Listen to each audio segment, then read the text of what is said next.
One of the few ancient peoples to withstand the storms of time, the Armenians and their history plunge 3,000 years into the past. Armenia's history is like a string of beads.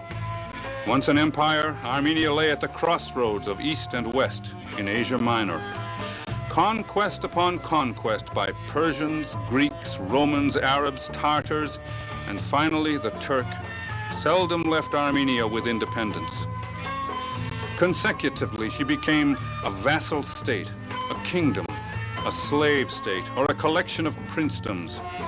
However, the Armenians stubbornly maintained their national character, and during intermittent periods of even domination, the Armenians produced works of art, literature, music, and architecture equal to mankind's greatest contributions.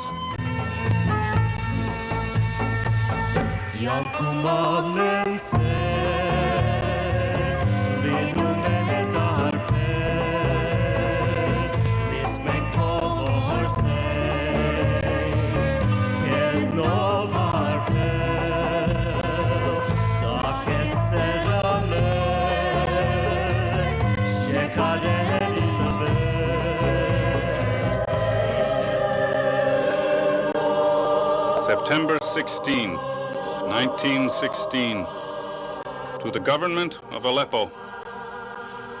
It was at first communicated to you that the government, by order of the Cemiyet, had decided to destroy completely all the Armenians living in Turkey. An end must be put to their existence, however criminal the measures taken may be, and no regard must be paid to either age or sex, nor to conscientious scruples. Signed, Talat Pasha, Minister of the Interior. In February and March 1915, and for some months thereafter, the Turkish Minister of the Interior, Talat Bey, issued a series of directives that were to culminate by early 1916 in the first real genocide of the modern age. By the time Talat's orders had been carried out, nearly Armenians had been slaughtered, and Turkey had solved the Armenian question. The consequences of Talat's directives were incalculable. The Armenians were indeed nearly exterminated, for women, children, and men of sufficient youth to propagate the race were slaughtered with a systematic coldness not to be matched again until Hitler's concentration camps. Through luck or divine protection, some Armenians did survive and found their way to safe havens. Fitchburg survivors of this massacre share some of their painful memories.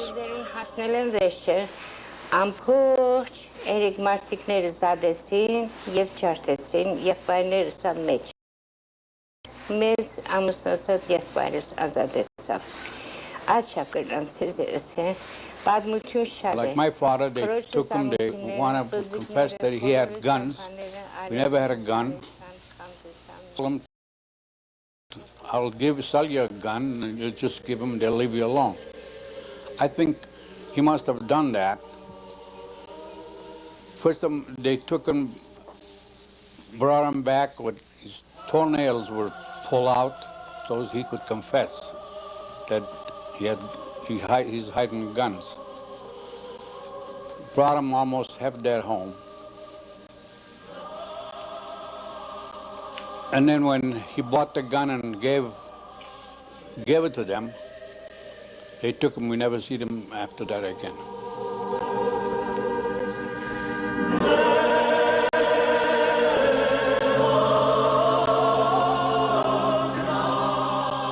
And Kurd women, they come and, ladies, you got any children? I buy it. I give you a piece of bread, give it to your baby, I keep it. How come the mother, they give it the child? 3-year-old, Ma, I don't want to go. I don't want to go with that woman, they say. The mother, what they going to do, mother? No, well, mother, they say, you go, tomorrow I come, you take us, something like that, you know. Mother, she talks, you know. Okay, give a piece of bread or something like that. The baby, they take it like that. They say, you sell it, you sell it, you sell it. Kurd woman, they say, you sell it, you baby.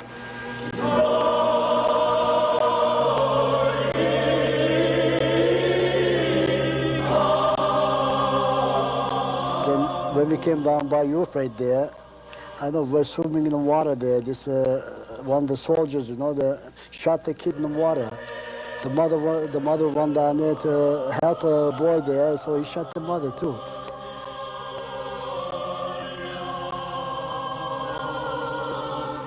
The pitiful survivors of the massacres, many of them orphaned children, found refuge in orphanages run by religious orders or international organizations. Over time, sometimes as long as 7 years, a few of the lucky survivors were reunited with relatives, some of whom lived in America. Others, like Helen Manazian, a Fitchburg resident, managed to meet up with family in Constantinople. There, after the end of World War I, she met her future husband, Menis, who had come from America to find an Armenian bride. For many survivors, the years following the massacre were filled with pain and despair. Eventually, the survivors were dispersed to many parts of the world, including America.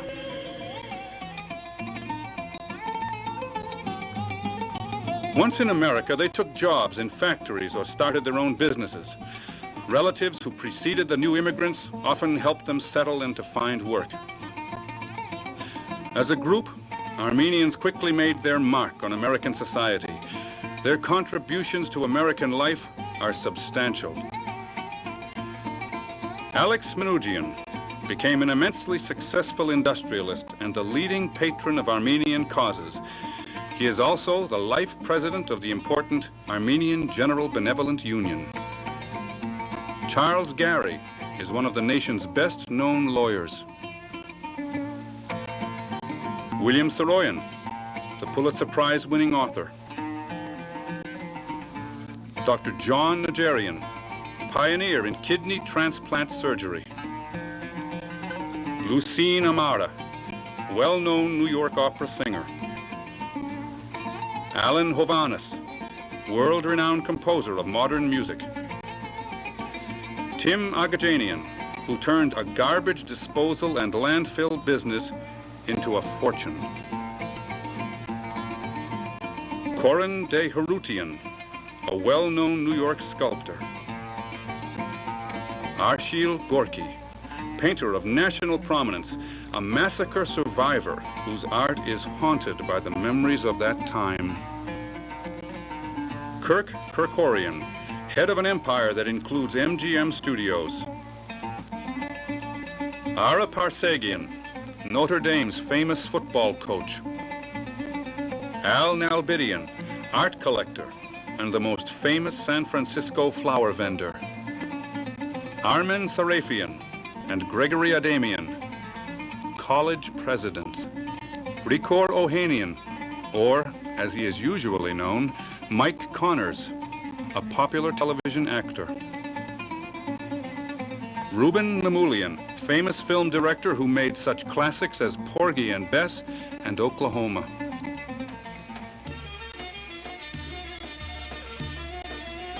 Fitchburg was a dynamic community at the turn of the century. Its many mills and factories were beacons for immigrants seeking a new life. By 1900, in Fitchburg, most of them employed at Ivor Johnson's Arms and Cycle Works and at the Park Hill Manufacturing Company. They made their homes along Federal Street and in the Cleghorn area. Work did not particularly appeal to the Armenians. They preferred to start and run their own businesses. These early enterprises included cobbler shops, grocery stores, cleaners, a rug company, and even a mural painter, David Admiral Byrd, to the Antarctic. Despite long hours, like other ethnic groups, did take time to visit the local photographic studio and have their picture taken. These treasured glimpse back to the first generation.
When foreign wars threatened their new way of life in America, Armenians responded by joining the armed forces.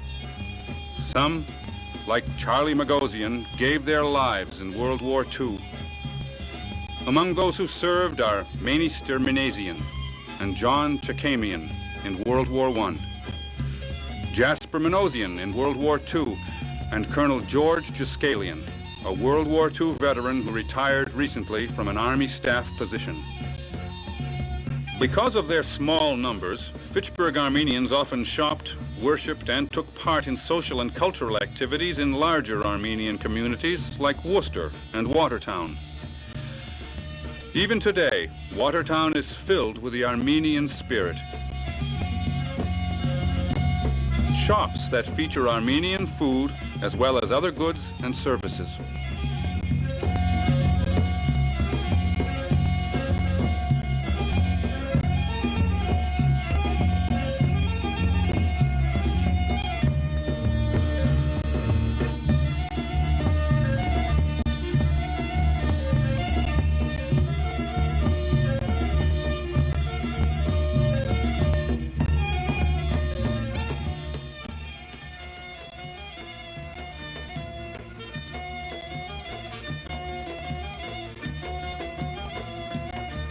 Five Armenian churches serve the area. A newspaper, first published near the turn of the century, still informs the community in both an English and an Armenian edition. A superb cultural center perpetuates Armenian culture and sponsors many social activities.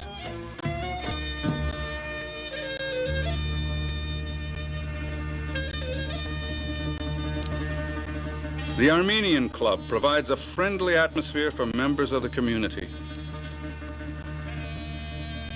Mount Auburn Cemetery is the final resting place for many Armenians, including the Zildjian family, for centuries makers of the world's finest symbols.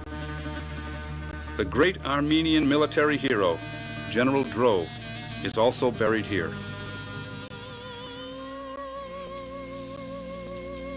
The Armenian Church is one of the oldest Christian churches in the world, founded in the 3rd century when St. George the Illuminator converted the Armenian king. Throughout her history, Armenia has had to shed blood to preserve her Christianity. When Armenians reached this country, their first thoughts were of building their own church. The first Armenian church in America is the Church of Our Savior, Massachusetts, during 1891. Melchizedek, Melchistian, and George Juskalian of Fitchburg served on the church building committee. With the church as focus, men's and women's groups also formed. These were dedicated to maintaining the church, raising funds for the building of a cultural center, and as sponsors of cultural and social events. Some also concerned themselves with the preservation of the unique Armenian 5th century by the patriarch Sahak and the scholar Mesrop. There are 89 national Armenian churches in the U.S. and Canada. Vazgen I is the supreme patriarch of the Armenian Church worldwide. Every 7 years he replenishes the Holy Chrism, a sacred baptismal oil that is distributed to all Armenian churches in the world. In addition to the Worcester churches, are located in Chelmsford, Cambridge, and Watertown, main centers for Armenian spiritual and cultural renewal. Reverend Dajot Davidian from St. James Church in Watertown and importance of the church today. In some real respects, one of the strengths of the window of the Armenian people into the world. You know, if you didn't have the church, the Armenian people would just remain totally isolated. See, that's what's happening with the terrorists, for example. The terrorists end up doing actions which just completely isolate them from the world. They end themselves having no contact with anybody. Whereas the church, because we are a church, you know, we're able to identify with other churches. We're able to address ourselves to matters of worldwide concern, of moral concern, of so a non-Armenian who would identify with the Armenian community through the church would not feel uncomfortable. Okay, so in these 3 respects, the church plays a very is that it is a unifying factor, even though there are divisions in the church. Okay, but still, the church plays it unifies, let's say, Armenians wherever they may be.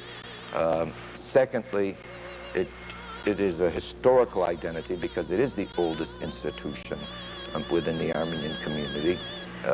And thirdly, because it is, in a very real sense, like I say, the Armenian people's window into the world.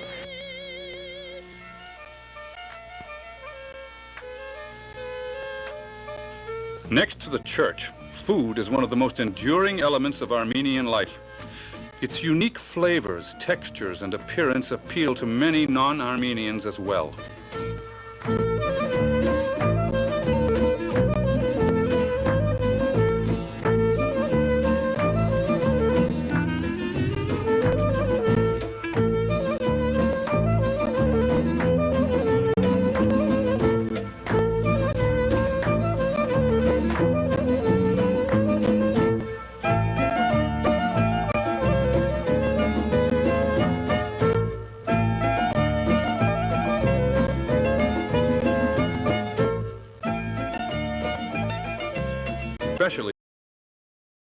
breads and pastries are a mainstay of Armenian foods.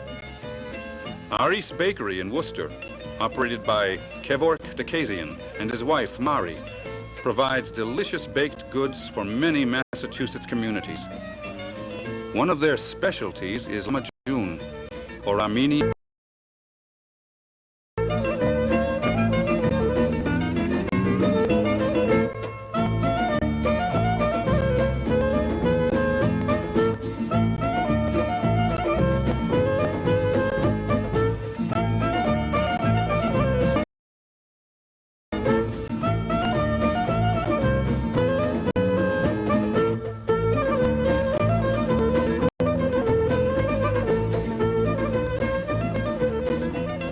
Armenians also love food like pilaf, tabbouleh, and couscous, which usually are.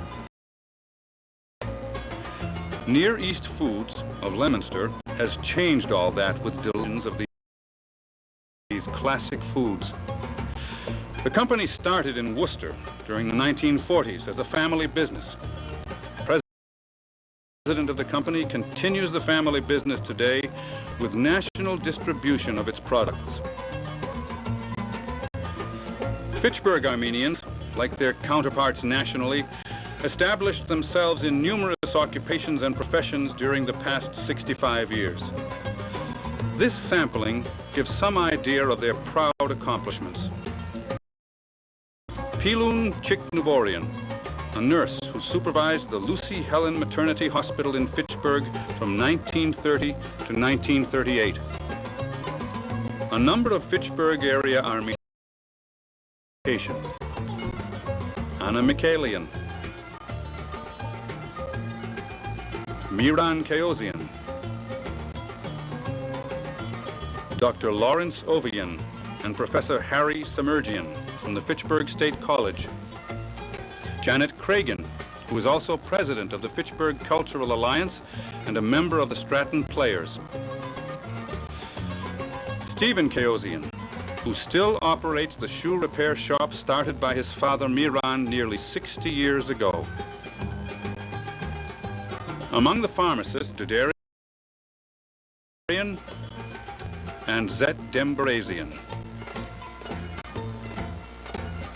John Chiknavorian operates City Cleaners, a business started by his father. Of Martirosians have been involved with the Oriental Ispahan Rug Company over the years. Karakin Martirosian, the business is continued by his sons Avadis and Edward. Edward's children are now also part of the business.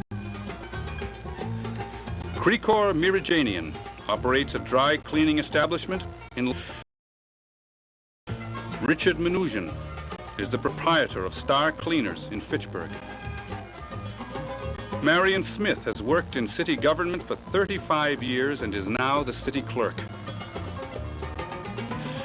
Dr. Seda Sperling is a pathologist at Burbank Hospital.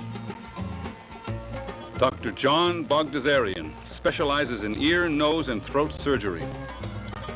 Jr. is a formidable chess champ horizon.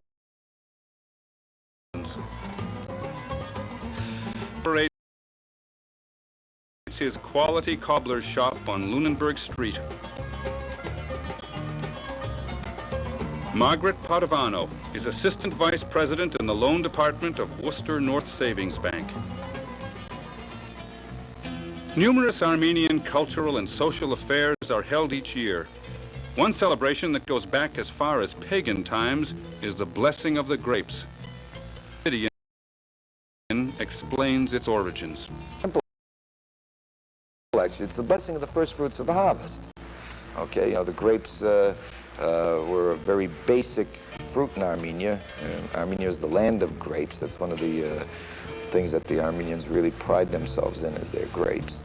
And it's an ancient pagan custom, goes back even before Christianity, when they would offer up the grapes, as a sacrifice to the gods, the first grapes of the year. In fact, it's a tradition amongst Armenians that you don't eat grapes until they've been blessed on this feast day. And just so happens that when Armenia became Christian, that that feast day almost coincided with the feast day of the Blessed Virgin Mary. So, you know, it tied in very well that the Blessed Virgin Mary.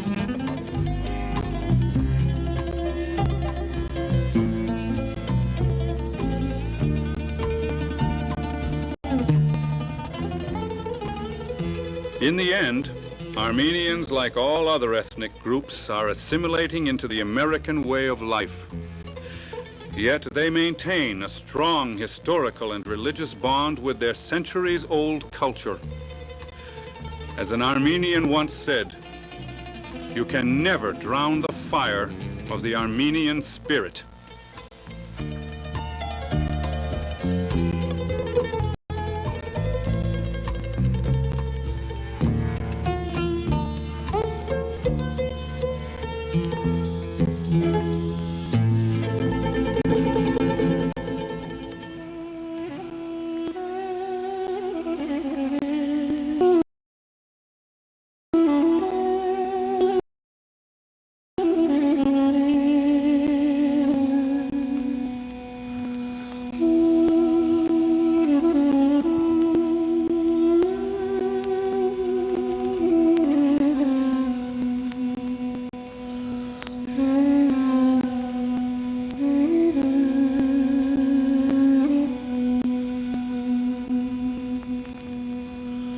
Mm-hmm.